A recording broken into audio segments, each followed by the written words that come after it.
ओम शांति। ओम शांति। ओम शांति। आज बाबा कह रहे हैं, मीठे बच्चे, सन सोज फादर, मन मत को छोड़ श्रीमत पर चलो, तब बाप का शो कर सकोगे। सन सोज फादर, तो बच्चों को ही बाप का शो करना है। और बच्चे बाप का शो कैसे करेंगे? जब उनकी श्रीमत पर चलेंगे, उनके जैसा चेहरा चलन करेंगे, तब तो बाबा को प्रत्यक्ष करेंगे। तो श्रीमत पर चलो, तब बाप का शो कर सकोगे। तो हर चीज़ श्रीमत पर चलना है। जो भी कर्म कर रहे हैं, हर चीज़ श्रीमत पर करना है। प्रश्न है, किन बच्चों की रक्षा स्वयं बाप जरूर करते हैं? बाबा स्वयं रक्षा करता है। किन बच्चों का? उत्तर, जो बच्चे सच्चे हैं। सच्चे माना कि बाप से ही एक प्यार, बाप का ही एक श्रीमत, अंदर बाहर हर तरह से, तो बाबा उसका रक्षक बनता है। तो उनकी रक्षा जरूर होती है, ये बाप की गारंटी है। अगर रक्षा नहीं होती है तो सोच लो, अंदर में जरूर कोई ना कोई झूठ है, मतलब आप माया में फंसे हुए हैं। अगर विघन आ रहा है और आप उस पर विजय नहीं पा रहे हैं, समझ ले कहीं ना कहीं झूठ का अंश है। कहाँ है झूठ? ढूंढे उसको। कहाँ हमसे गलती हो रहा है, सूक्ष्म ढूंढे। अगर वो गलती ढूंढ लिए और वो संकल्प भी कर दिए कि बाबा अब ये गलती दोबारा नहीं होगा, तो उसी समय विघन समाप्त हो जाएगा। तो झूठ कोई ना कोई होगा। पढ़ाई मिस करना, संशय में आना, अंदर में कुछ ना कुछ झूठ रहना, ये सब उन्हें माया अंगूरी बना देती है। अंगूरी जानते क्या होता है? अंगूर को सड़ाकर शराब बनाया जाता है। और शराब के नशे में लोग कैसे बन जाते हैं? तो माया के नशे में लोग, बच्चे क्या बन जाते हैं? तो उन्हें माया क्या करती है? अंगूरी बना देती है, शराब बना देती है, मतलब ट्रेटर बना देती है। प्रश्न है दूसरा, किन बच्चों के लिए माया चुंबक है, माया छोड़ती ही नहीं? किन बच्चों को? जो माया की खूबसूरती की तरफ आकर्षित होते हैं। खूबसूरती क्या है? दुनिया का आकर्षण भी है खूबसूरती, मोह जाल भी एक खूबसूरती है। मेरा बच्चा, मेरा परिवार, मेरा घर, मेरा संपत्ति, ये सब माया की खूबसूरती है। उन्हों के लिए माया चुंबक है, छोड़ेगी नहीं माया, वो पकड़ी रहेगी। हर वक्त कोई ना कोई आता रहेगा विघन। श्रीमत पर चलने वाले बच्चे आकर्षित नहीं होंगे। श्रीमत पर जो चलेंगे ना, वो कुछ भी आ जाए, अच्छा हो जाए बुरा हो जाए, यूज करेंगे। जहाँ बोला ये माया का है, ले लो, जाओ, छोड़ दिए, तो माया क्या कर लेगी? लो छे ले लो, शांति से ले लो, हमको नहीं चाहिए था, यूज कर रहे थे। ओम शांति। रूहानी बाप बैठ रूहानी बच्चों को ये सब समझा रहे हैं, मतलब परमात्मा आत्माओं को समझा रहे हैं। तो यह तो बच्चों ने निश्चय किया है कि रूहानी बाप, हम रूहानी बच्चों को पढ़ाते, निश्चय पक्का करके बैठे हैं ना कि हमको रूहानी बाप आत्मा को पढ़ा रहे हैं, मुझ आत्मा को पढ़ा रहे हैं। जिसके लिए ही गायन है, आत्माएं परमात्मा अलग रहे बहुकाल, सुंदर मेला बन गया जब सतगुरु मिला दलाल। तो जब शिव ब्रह्मा बाबा के दलाल के रूप में शिव बाबा आया है, उनके तन में आया है, तब जाके आत्मा और परमात्मा का मिलन हो रहा है। शरीर बीच में, ये भी शरीर ब्रह्मा बाबा का शरीर, वो दोनों यही है, आत्मा और परमात्मा का मिलन हो रहा है। तो वहाँ तो सब इकट्ठे रहते हैं, अलग अलग रहते हैं, तो जरूर आत्माएं वहाँ से बिछुड़ती हैं, आकर के अपना पार्ट बजाती हैं। परम धाम में जब रहते हैं तो सब इकट्ठे रहते हैं, लेकिन जब यहाँ आ जाते हैं आत्माएं तो बिछड़ जाती हैं। सतु प्रधान से फिर नीचे उतरते उतरते तमो प्रधान बन जाती है, जाती ही नहीं अपने घर। यहाँ जब आ जाते हैं तो जाते नहीं हैं, फिर यहाँ जन्म मरण में आते आते एकदम तमो प्रधान बन जाती हैं। बुलाते हैं पतित पावन, आकर हमको पावन बनाओ। तो बाप भी कहते हैं हम हर 5000 वर्ष के बाद आते हैं। शिव बाबा कब आता है? हर 5000 वर्ष के बाद, और हम बच्चे तो आ जाते हैं शुरुआत में ही। तो यह सृष्टि का चक्र भी 5000 वर्ष का है।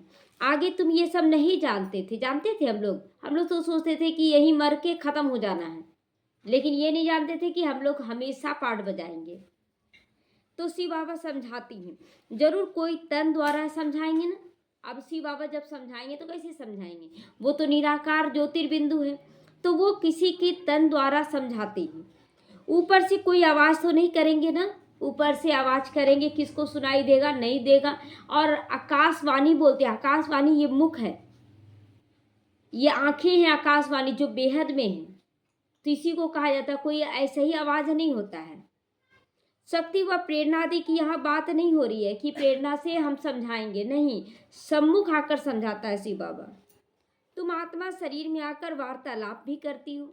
जैसे हम लोग शरीर में आए तो किसी से बात करने लगे मुख द्वारा, अगर शरीर ही ना हो तो कैसे बात करेंगे। तो वैसे बाप भी कहते मैं भी शरीर द्वारा डायरेक्शन देता हूँ, फिर उस पर जितना चलते हो अपना ही कल्याण करते हो। जितना हम श्रीमत पर चलते हैं अपना कल्याण करते हैं, अगर नहीं चलते तो अपना ही अकल्याण हो जाता है। तो श्रीमत पर चले वरना चले, ये किसकी मर्जी? बच्चों की मर्जी। टीचर का ना सुने या सुने, किसकी मर्जी? बच्चों का मर्जी। ठीक है, अपने लिए कल्याण व अकल्याण करते हैं, अपनी मर्जी चलाकर अकल्याण करते या कल्याण करते हैं। नहीं पढ़ेंगे तो जरूर क्या हो जाएंगे? फेल हो जाएंगे। तो यह भी समझाते रहते हैं शिव बाबा। शिव बाबा से सीख कर फिर औरों को भी सिखलाना। ये नहीं कि अपने तक सीमित हो जाना, नाला नहीं बन जाना है। पानी जमा हुआ है लेकिन उसको कोई यूज नहीं कर रहा, वो पानी जमा जमा सड़ जाता है। उसी तरह अगर हम तो धारण कर लिए, हम किसी को नहीं दे रहे हैं तो गंदा नाला बन जाएंगे। तो इसीलिए बाबा कहता शिव बाबा से सीखकर फिर दूसरों को सुनाओ कि हम किससे पढ़ रहे हैं। फादर सो सन, फादर ने पिता ने बच्चों का शो किया कि देखो मेरे बच्चे कितना अच्छा से धारणा में चल रहे हैं, और बच्चे धारणा करके बाप का शो कर रहे हैं हर तरह से श्रीमत पर चलकर। जिस्मानी फादर की यहाँ बात नहीं हो रही है, यहाँ रूहानी फादर की बात हो रही है। यह है रूहानी बाप। यह भी तुम समझते हो कि जितना हम श्रीमत पर चलेंगे उतना वर्षा भी पाएंगे। जितना ज्यादा धारणा उतना ज्यादा वर्षा, सत्युग त्रेता का। जितना ज्यादा सेवा उतना द्वापर कलयुग का वर्षा। तो हर चीज का बाबा कहता वर्षा है। जितना ज्यादा ज्ञान की धारणा उतना ज्यादा धर्म से भरपूर रहेंगे। जितना योग करेंगे शक्तिशाली रहेंगे हमेशा। एक बार एक राजा को ना जहर दिया गया था, और राजा को जो जहर दिया गया था वो असर नहीं कर रहा था, बहुत धीमा असर कर रहा था। और वही उसका मंत्री जो था ना, वो लेकर देखा इस पे असर हो, मतलब जहर सही में पावरफुल है कि झूठ बोल रहा है। वो जहर लिया और एकदम बेड रेस्ट में आ गया मंत्री। तो वैद्य से पूछा कि राजा पर असर क्यों नहीं हुआ, मंत्री पे ज्यादा असर क्यों? बोले वो राजा है, राजा इस समय योग द्वारा शक्तिशाली बनकर राजा बना है, इसलिए जहर का असर नहीं, विकारों का असर हो रहा है हम लोगों के ऊपर। तो ये बहुत सूक्ष्म संगम युग का समय चल रहा है। जितना ज्यादा विकारों पे जीत पाएंगे, और सब जन्मों में अगर कोई जहर भी देगा ना हमारे ऊपर असर नहीं करेगा। उस समय जब सीरियल वो देखते थे, राजाओं का सीरियल हम बहुत देखते थे, तो देखे तो बोले सोचते थे कि आखिर 5 तत्वों का शरीर सबका है, फिर असर क्यों? तो अभी नहीं दिखता है। अभी जो कमजोर होता है मौसम का असर जल्दी हो जाता है, और जो मजबूत होता है उस पर कम होता है। अभी भी तो दिख रहा है। तो बाबा कहता है कि यह भी तुम समझते हो, जितना हम श्रीमत पर चलेंगे उतना वर्षा पाएंगे। यानी कि जितना योग युक्त रहेंगे उतना शक्तिशाली। योग युक्त केवल बाहरी योग युक्त नहीं, बाबा अंदर का शक्तिशाली स्थिति को कहा जा रहा है। तो पूरा चलने वाले ऊंचा पद पाएंगे। ज्ञान, योग, धारणा, सेवा, चारों ही सब्जेक्ट में जो एक्यूरेट चलेंगे वही ऊंचा पद पाएंगे। नहीं चलने वाले ऊंचा पद नहीं पाएंगे। बाप तो कहते बच्चे मुझे याद करो तुम्हारे पाप कट जाएं। रावण राज में तुम्हारे पर पाप बहुत चढ़े हुए हैं। विकार में जाने से पाप आत्मा बनते हो। बाबा कहता विकार में जब जाते हो, काम विकार में, तो वो वही सबसे पहला हम लोगों को कमजोर करता है। तो इसीलिए बाबा कहता विकारों को छोड़ दो। पुण्य आत्मा और पाप आत्मा जरूर होते हैं। पुण्य आत्मा के आगे पाप आत्माएं जाकर माथा भी टेकती हैं। मनुष्यों को ये सब पता ही नहीं कि देवताएं जो पुण्य आत्मा हैं वही फिर पुनर्जन्म में आते आते पाप आत्मा बनती है। जो देवी देवता हैं वही पाप आत्मा बनती है। वह तो समझते हैं कि सदैव ही पुण्य आत्मा है कोई, मतलब देवी देवता सदैव ही है, वो कभी पाप आत्मा नहीं बनते हैं। और बाबा क्लियर करता है पूज्य सो पुजारी बन जाता है। आत्मा बाप समझाते हैं, पुनर्जन्म लेते लेते सतु प्रधान से तमो प्रधान तक आ जाते हैं। जब बिल्कुल पाप आत्मा बन जाते हैं तब फिर बाप को वो बुलाते हैं। जब पुण्य आत्मा है तो याद करने की दरकार नहीं, जब सुखी हैं तो याद नहीं करती हैं। तो तुम बच्चों को समझाना है, सर्विस करनी है। बाप तो नहीं जाकर सबको सुनाएंगे, बच्चों को सेवा करने के लायक बनाते हैं, बच्चों को सेवा करने के लायक बनाते हैं। तो बच्चों को क्या करना चाहिए? जाना चाहिए सेवा में। मनुष्य तो दिन रात असुर बनते जा रहे हैं, और ये असुर बन रहे हैं ना, लोग मार रहे, काट रहे, आज दिन प्रतिदिन कितना मौत हो रहा है। तो पहलवान होने के कारण बकवास करने में भी देरी नहीं करते। थोड़ा सा अगर कोई शक्तिशाली है तो आप देखेंगे ना, उसका बोलचाल ही अहंकार का हो जाता है। थोड़ा धन है तो उसका अहंकार का बोल हो जाता है। लेकिन एक छोटी सी बीमारी, एक छोटी सी चींटी हाथी के सूंड में घुस जाती है ना, तो पूरे हाथी के शरीर को विचलित कर देती है। एक छोटी सी बीमारी, कितना भी आपका धन हो, धन शक्तिशाली हो, सब खलास कर देता है। तो मनुष्य कहते गीता का भगवान श्री कृष्ण ने, तुम समझते हो कि यह देहधारी है, उनको देवता कहा जाता है, श्री कृष्ण को बाप नहीं कहेंगे। यह तो सब फादर को याद करते हैं ना, सब फादर को, श्री कृष्ण को नहीं। यहाँ देखिए, मुसलमान, हिंदू, मुस्लिम, सिख, ईसाई सब उस गॉड फादर को याद करते हैं, देहधारी को याद नहीं करते हैं। आत्माओं का फादर दूसरा कोई होता ही नहीं। यह प्रजापिता ब्रह्मा भी कहते हैं, निराकार फादर को याद करना है। ब्रह्मा बाबा भी क्या बोले कि बच्चे शिव बाबा को याद करो। यह कार्पोरियल फादर हो जाता है ना, ये कार्पोरियल फादर हो जाता है। समझाया तो बहुत जाता है, पर पूरा ना समझकर उल्टा रास्ता ले जंगलों में जाकर पड़ते हैं। कार्पोरियल फादर में तो ब्रह्मा बाबा है, सामने दिख रहा है प्रजापिता के रूप में, लेकिन जो शिव बाबा है वो गुप्त पिता वो दिख नहीं रहा है। तो बाप तो रास्ता बताते हैं, कहाँ जाने के लिए, कहाँ जाने के लिए बाबा रास्ता बता रहा है? स्वर्ग में। तो फिर भी जंगल की तरफ चले जाते। जंगल कहाँ है? माया का राज्य जंगल है। तो बाप समझाते, तुमको जंगल की तरफ ले जाने वाला रावण है, उधर मत जाओ। देखने में तो बहुत खूबसूरत दुनिया है रावण का, लेकिन क्या मजा आ रहा है? जिसके पास पैसा नहीं है और वो मॉल घुस जाए, मॉल वाले क्या करेंगे? उसको निकाल बाहर कर देंगे कि नहीं औकात है तो क्यों आए हो। तो इसी तरह बाबा कहता, जंगल की तरफ जाओगे तो कोई कदर नहीं होगा और ही निकाल बाहर किया जाएगा। तुम माया से हार खा लेते हो, फिर रास्ता भूल जाते हो, फिर जंगल के कांटे बन जाते हो। इधर का रास्ता भूलकर क्या करते हैं? कांटे बन जाते हैं, दूसरों को भी दर्द देना शुरू करते हैं और ट्रेटर भी बन जाते हैं। फिर वह भी स्वर्ग में देरी से आएंगे, जो बहुत अच्छे से चलने वाले बच्चे हैं, बहुत अच्छे से धारणा सेवा सब करने वाले, लेकिन अगर वो ट्रेटर बन गए, माया की तरफ चले गए, तो उनका एंट्री देर से होगा स्वर्ग में। तो यहाँ तो तुम आए हो स्वर्ग में जाने का पुरुषार्थ करने। त्रेता को भी स्वर्ग नहीं कहेंगे, त्रेता को स्वर्ग सेमी स्वर्ग है, आधा है, 25% कम हो गया ना। तुम यहाँ आए हो पुरानी दुनिया छोड़ नई दुनिया में जाने।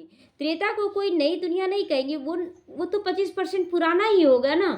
अब कोई भी सामान को आप यूज कर लिए, 10 दिन भी यूज कर लिए, तो क्या वो नया में बिकता है? क्या वो सेकेंड हैंड हो जाएगा? यूज किया हुआ है। उसी तरह स्वर्ग यूज किया हुआ है 25%।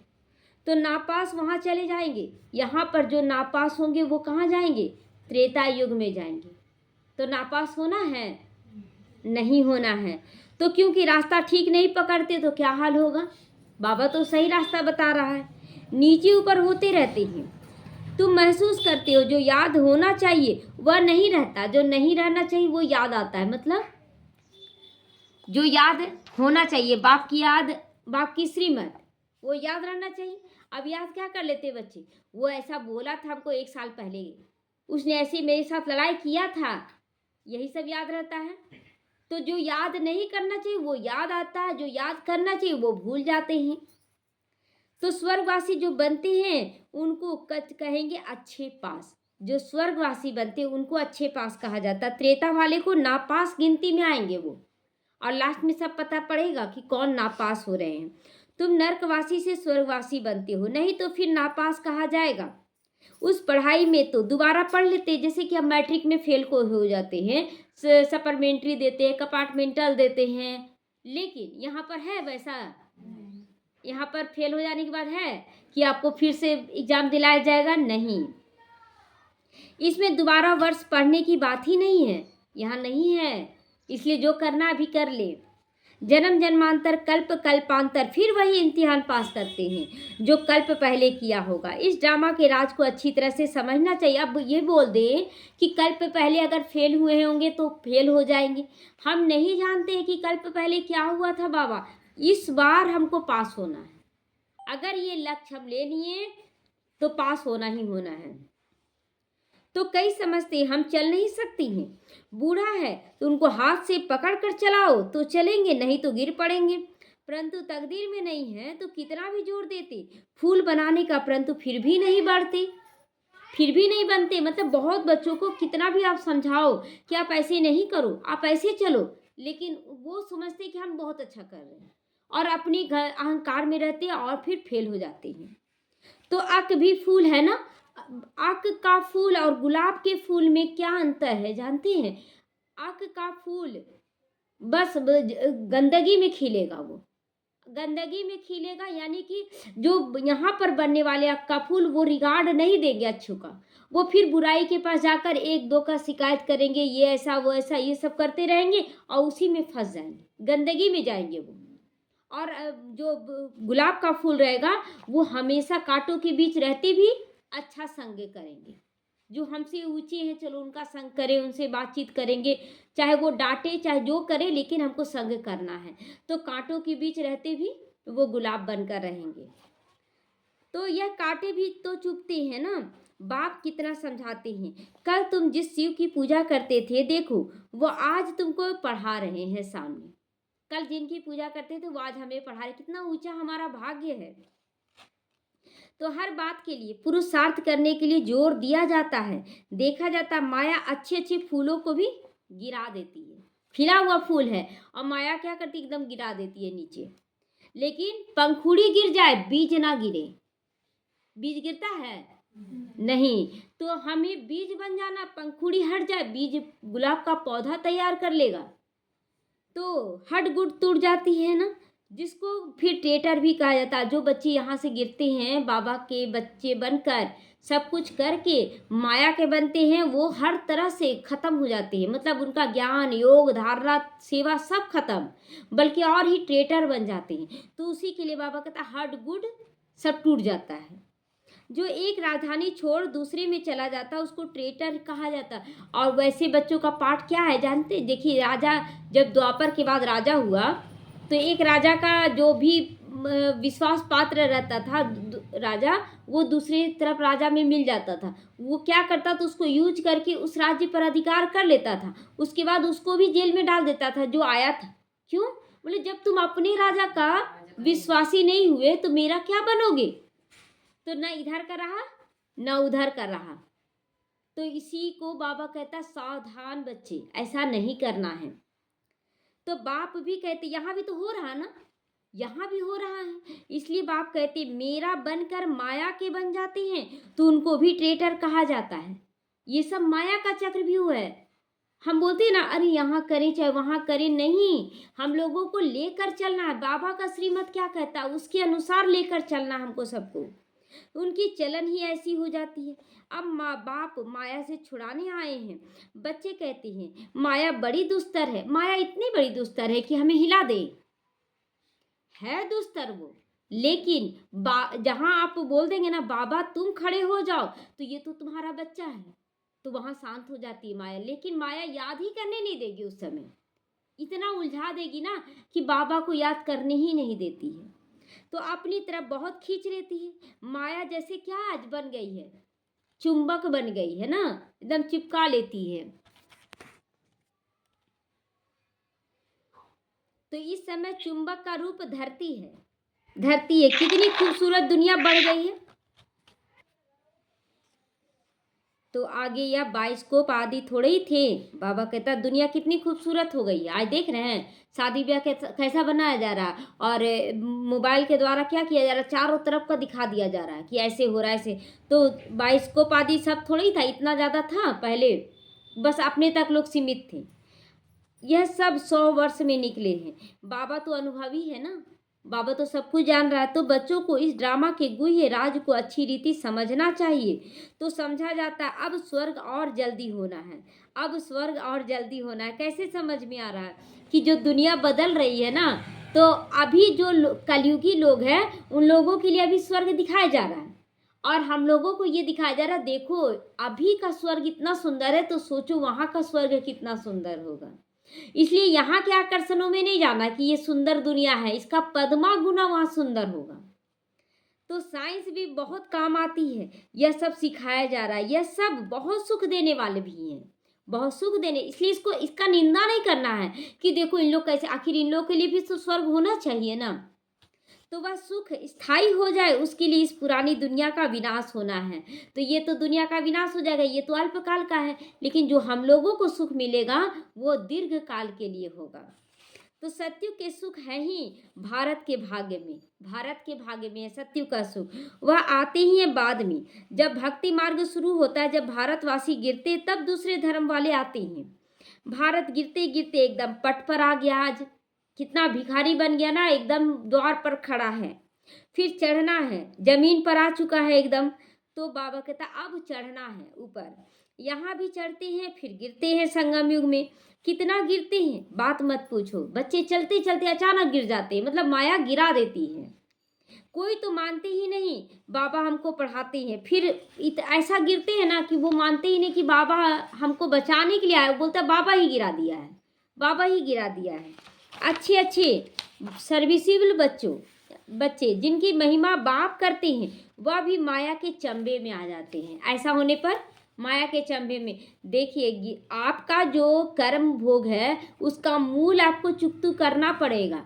ब्याज बाबा चुकतू करवा देगा, लेकिन मूल नहीं। अगला को आप कष्ट देकर आए हैं तो अगला जब न्याय मांगेगा बाबा से कि हमको जब कष्ट दिया था उस समय आप क्यों नहीं चुकतू किए, इसलिए मूल चुकतू करवाता है बाबा। तो अगर आपका पैर हाथ टूटा था गिरने से, मारने से किसी का पैर हाथ तोड़े हैं, तो इस समय आप गिरेंगे जोर से, चोट भी लगेगा लेकिन पैर हाथ नहीं टूटेगा।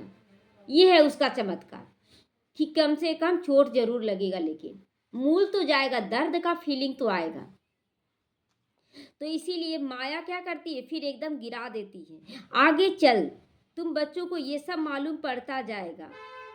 कुश्ती होती है ना माया के साथ, तो माया एकदम पूरा सुला देती है। तो बाबा कहता है माया क्या करती है, एकदम सुला देती है। जैसे कुश्ती का खेल होता है ना, तो उसमें इतना मारता है एक दूसरे को ना कि कोई एक बेहोश हो जाता है, एक जीत हासिल करता है। तो माया भी ऐसे लड़ती है, एकदम पूरा गिरा देती है। आगे चल तुम बच्चों को मालूम पड़ता जाएगा माया एकदम कैसे सुला दी, कैसे उसको, मतलब इतना दूसरों को सुनाने वाला कि ऐसे विकार में नहीं जाना है, ऐसे करना है, और वो खुद चला जाता है तो सुला ही देती है ना। फिर भी बाप कहते एक बार ज्ञान अगर सुना है तो स्वर्ग में तो जरूर आएगा। तो वो सारा बच्चा आएगा, दोबारा आ जाएगा ज्ञान में, लेकिन पद कम हो जाएगा उसका। तो बाकी पद तो नहीं पा सकेंगे, ये भी बात तय है कि पद नहीं पा सकेंगे। कल्प पहले जिसने जो पुरुषार्थ किया है वह पुरुषार्थ करते करते गिरे हैं, ऐसे ही अब भी गिरते और चढ़ते हैं। हार और जीत होती है, सारा मदार बच्चों को याद पर है। बच्चों को यह अखूट खजाना मिलता है, वह तो कितना लाखों का दिवाला मारते हैं, कई लाखों का धनवान बनते हैं, सो भी एक जन्म में। दूसरे जन्म में इतना धन थोड़ी रहेगा, इतना धन रहेगा दूसरे जन्म में कम हो जाएगा। कर्म भोग भी बहुत है, वहां स्वर्ग में भी कर्म भोग की बात होती नहीं। स्वर्ग में धन तो बहुत अथाह रहेगा लेकिन कर्म भोग बिल्कुल भी नहीं रहेगा। तो इस समय तुम 21 जन्मों के लिए कितना जमा करते हो, हम लोग 21 जन्मों के लिए कितना जमा करते हैं ये हमारे ऊपर डिपेंड है, दूसरे पर नहीं। हम कितना ज्ञान योग धारणा सेवा में चल रहे हैं बस उस पर ध्यान दें। जो पूरा पुरुषार्थ करते हैं पूरा स्वर्ग का वर्षा पाते हैं। बुद्धि में रहना चाहिए कि हम बरोबर स्वर्ग का वर्षा पाते हैं। यह ख्याल नहीं करना कि हम नीचे गिरेंगे फिर नीचे गिरेंगे, ये ख्याल नहीं करना। अगर गिरे भी हैं तो फिर दोबारा ये नहीं सोचना कि हम फिर गिर गए, तो नहीं गिरेंगे। संकल्प करें और कदम आगे बढ़ाते जाएं, लेकिन समझ बिना देखे सुने दौड़ते रहेंगे तो आप गिरेंगे ही। आप स्थिरता से चले, इसीलिए बाबा बोलता है ना बच्चे धीरे धीरे चलो, स्पीड भी मत चलो, धरती को आवाज करके मत चलो, ऐसे चलो कि तुम गिर ना सको। तो यह सबसे जास्ती गिरे हैं, अब फिर चढ़ना ही है। ऑटोमेटिकली पुरुषार्थ भी होता रहता है। बाप समझाते देखो माया कितनी प्रबल है, मनुष्य में कितना अज्ञान भर गया ना। अज्ञान के कारण बाप को भी सर्वव्यापी कह देते, इतना ज्ञान था और वही बच्चे अज्ञानी इतना बन गए कि बाप को भी सर्वव्यापी कहने में देरी नहीं की। तो भारत कितना फर्स्ट क्लास था। तुम बच्चे तुम समझते हो कि हम भी ऐसे थे, अब फिर बन रहे हैं। कैसे थे हम? देवी देवता थे और अभी फिर से बन रहे हैं। इन देवताओं की कितनी महिमा होती है, सोचो। ये किसकी महिमा है? हम बच्चों की महिमा है। देवी देवताओं की महिमा हम बच्चों की है, परंतु कोई जानता ही नहीं। तुम बच्चों के सिवाय, हमारे सिवा कोई जान रहा है? नहीं। तो तुम ही जानते हो, बेहद का बाप ज्ञान का सागर हमको पढ़ाती हैं। फिर भी माया बहुतों को संशय में ला देती है। झूठ कपट छोड़ते ही नहीं, झूठ बोलना छोड़ते नहीं, कपट करना छोड़ते नहीं, एकदम सच्चाई में चले, आपका बाल भी बांका नहीं होगा। कोई लाख साजिश करे, ऊपर वाला देख रहा है, ऊपर से तो देख रहा ना कौन साजिश कर रहा है। तो इसीलिए बाबा कहता ना कि तब बाप कहते सच्चा सच्चा अपना चार्ट लिखो, परंतु दे अभिमान के कारण सच नहीं बताते हैं तो माया डस लेती है। एक साधु था जो तपस्या कर रहा था, उधर से सांप आ रहा था और इधर से एक नेवला उतरा और तुरंत उसको खा गया। सांप को रक्षा हुआ ना, मरने तो नहीं दिया गया। तो इसीलिए ऊपर से बाबा देख रहा है, सब बनाया हुआ है। इसलिए हम लोग ये ना सोचे कोई षड्यंत्र कर रहा, कोई हमारे लिए साजिश कर रहा, करने दो, लेकिन हमें सच्चाई से चलना। ऊपर में बैठकर शिव परमात्मा हमारी रक्षा कवच बना हुआ है। तो वह भी विक्रम बन जाता अगर सच नहीं बताती हो। सच बताना चाहिए ना बाबा के आगे। आप बोल रहे कि नहीं हम बहुत अच्छा चल रहे हैं और अंदर में झूठ कपट भरा हुआ है, मोह जाल भरा हुआ है, माया जाल। तो बाबा कहता ये झूठ है, इसको निकाल दो बाहर, नहीं तो बहुत सजा खानी पड़ती है। गर्भ जेल में भी बहुत सजा मिलती है ना, गर्भ जेल में भी बच्चे आत्माएं चिल्लाती हैं अब निकालो बाहर, अब बहुत सजा हो गया। कहती है तौबा तौबा, हम फिर से ऐसा काम नहीं करेंगे। बाबा ऐसे ऐसे करके बोलता था तौबा तौबा, अब ये काम नहीं करेंगे। हम लोगों को भी तौबा करना है कि माया का नहीं बनेंगे। जैसे किसी को मार मिलती है तो ऐसे माफ़ी मांगते हैं ना, माफ़ कर दो हमको, अब ऐसा नहीं करेंगे। तो यहाँ भी सज़ा मिलती है। सज़ा मिलने पर ऐसे करते हैं, लेकिन माफ़ी फिर नहीं है। सज़ा मिल जाएगा, बीमारी आ जाएगा, फिर माफ़ी कैसा? तो अभी तुम बच्चे समझते हो माया का राज्य कब से शुरू हुआ। पाप करते रहते हैं, बाप देखते हैं यह इतना मीठे मीठे मुलायम नहीं बनते हैं। बहुत मुलायम बनना है। सोना को आप देखते हैं ना, असली सोना देखे हैं? असली सोना कितना सॉफ्ट होता है, उसको जैसे मोड़े वो मुड़ जाता है। तो हमें सच्चा सोना बनना। बाबा जहाँ रखे, जिस हाल में रखे, उस हाल में रहना ही सोना बनना है। तो बाप कितना मुलायम, बच्चे मिसल हो चलते हैं ना, बाप भी कितना मुलायम, बच्चे मिसल चलते हैं ना, जहाँ बुलाओ बाबा तुरंत आ जाता है। तो मुलायम है ना, कड़क तो नहीं है कि बुलाएं और रुक जाओ भी थोड़ा देर के बाद आएंगे, ऐसा बोलता है क्या? क्योंकि ड्रामा पर चलते रहते हैं, वो ड्रामा पर एक्यूरेट चलते हैं। कहेंगे जो हुआ ड्रामा की भाभी, समझाते भी हैं आगे फिर ऐसा ना हो, गलती ऐसा नहीं करना, बहुत प्यार से समझा देते हैं। यह बाप दादा दोनों इकट्ठे है ना। दादा की मत अपनी, ईश्वर की मत अपनी है। दादा की मत अपनी है, ईश्वर की मत अपनी है। समझना चाहिए कि यह मत कौन देता है।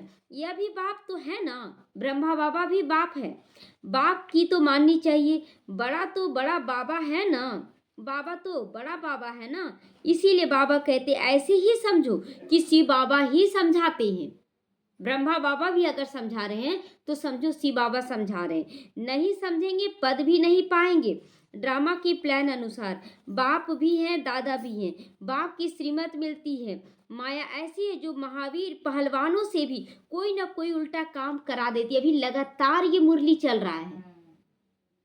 महावीर पहलवानों से भी माया उल्टा काम करवा देती है। तो इसीलिए बहुत सावधान रहना चलना है। और जो अभी धीरे चल रहे हैं वो चलते रह गए तो विजयी जरूर बन जाएंगे। तो समझा जाता है यह बाप की श्रीमत पर नहीं था, इसीलिए गिर गया। खुद भी फील करते हैं वो लोग, मैं अपनी आसुरी मत पर हूँ। श्रीमत देने वाला आकर उपस्थित हुआ, उनकी ही ईश्वरीय मत है। बाप खुद कहते हैं इनकी अगर कोई ऐसी मत मिल भी गई तो उनको मैं ठीक करने वाला बैठा हूँ। तुमको जो बोलने का दरकार नहीं। क्यों दरकार नहीं? हम भी जब फिर भी हमने रथ लिया है ना, हमने रथ लिया तभी इसने गाली खाई। ब्रह्मा बाबा जो गाली खाए किस लिए खाएं? अपने लिए तो नहीं खाए थे, बाबा के ज्ञान में आए तब वो गाली खाएं। तो कभी नहीं तो कभी गाली नहीं खाई थी। मेरे कारण कितनी गाली खाते, तो इसका जिम्मेवारी लेगा कि नहीं बाबा? तो इनकी भी संभाल करनी पड़े।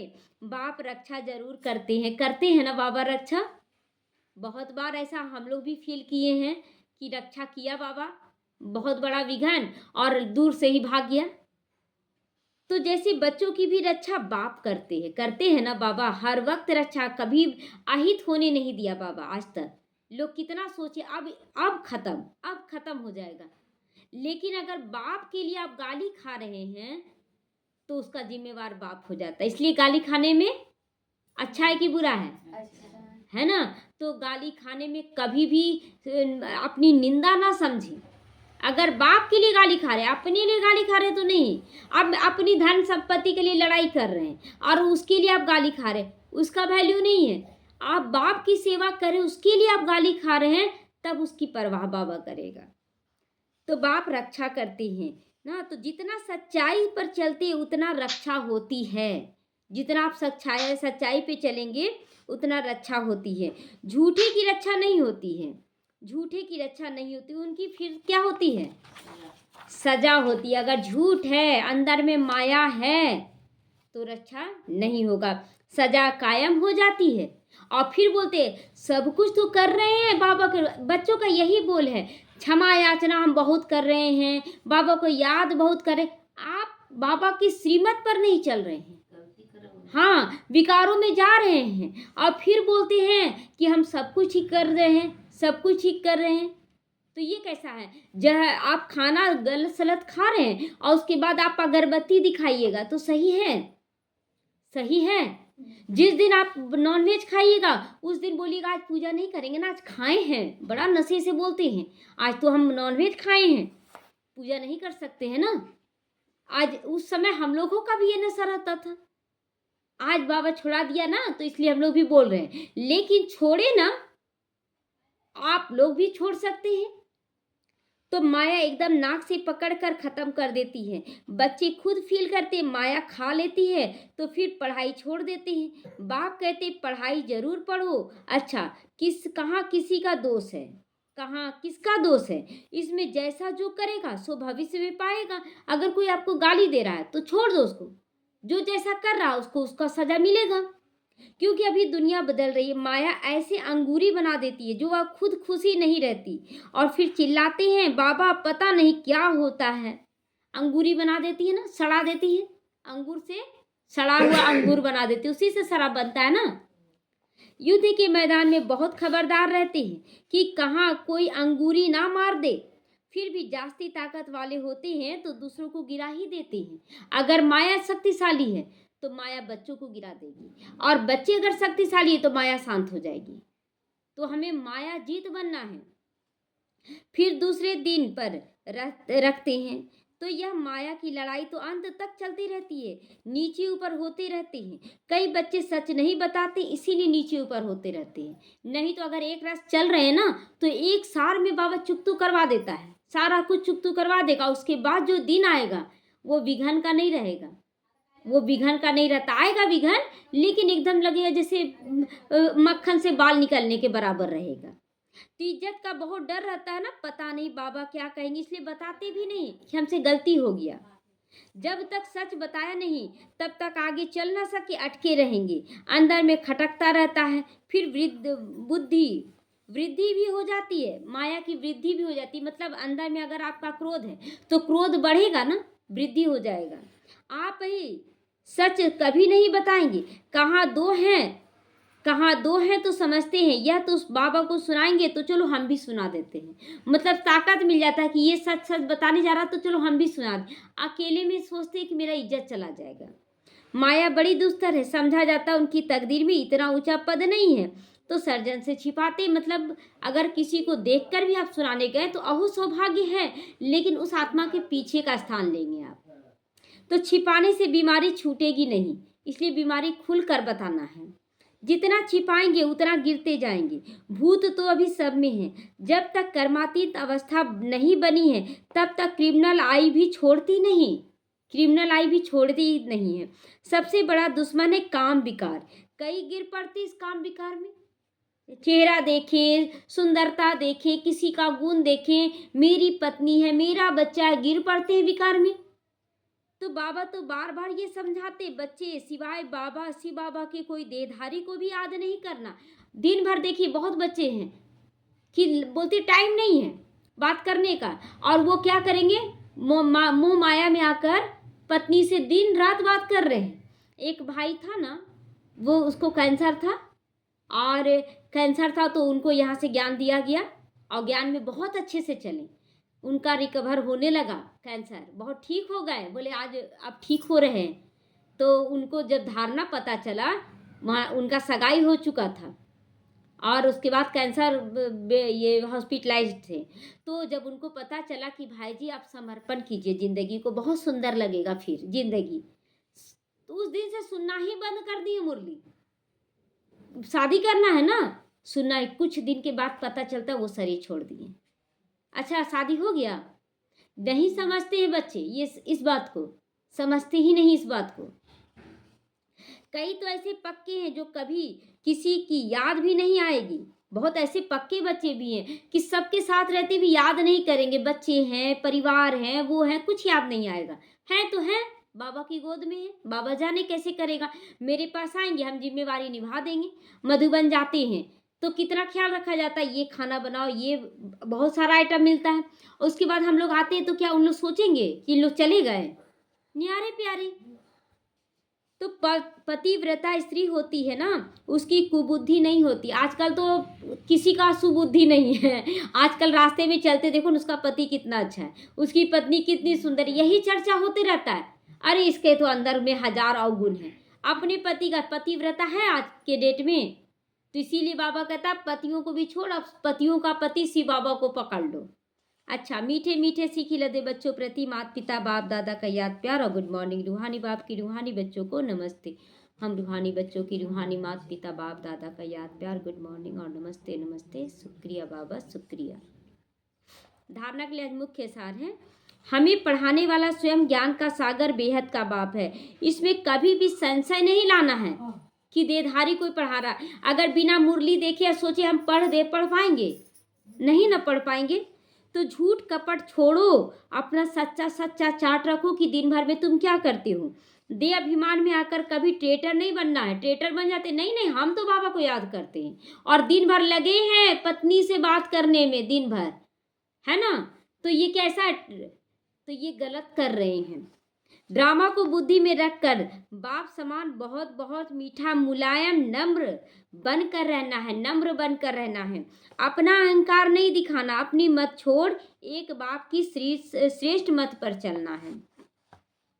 वरदान, एक बाप के लव में लवलीन होकर मंजिल पर पहुंचने वाले सभी आकर्षणों से मुक्त बनो।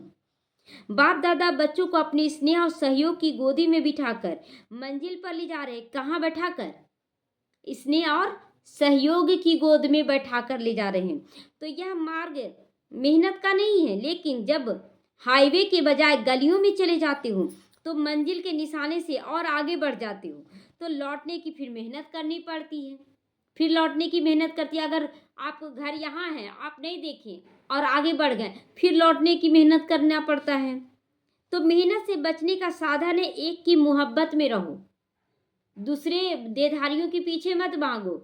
तो इसलिए बाबा कहता है एक की मोहब्बत में रहो, एक बाप के लव में लीन होकर हर कार्य करो, तो कुछ भी और कुछ दिखाई ही नहीं देगा, केवल बाबा दिखाई देगा। तो सभी आकर्षणों से मुक्त स्वतः हो जाएंगे। ये सब आकर्षण और कुछ भी नहीं है। स्लोगन है अपनी खुश नसीबी का अनुभव चेहरे और चलन से कराओ। बाबा कहता है अपनी खुश नसीबी का अनुभव किससे कराना है? चेहरे और चलन से। हमारा चेहरा कैसा होना चाहिए? ललाट एकदम निश्चिंतता का गुण होना चाहिए, एकदम सीधा। अगर चिंता रहेगा ना तो सिकुड़ा हुआ रहेगा, है ना। और होठों पे मीठी सी मुस्कान, चेहरा खिला हुआ होना चाहिए। तब कहेंगे चेहरे चलन से खुश नसीबी का अनुभव करवाना। ओम शांति।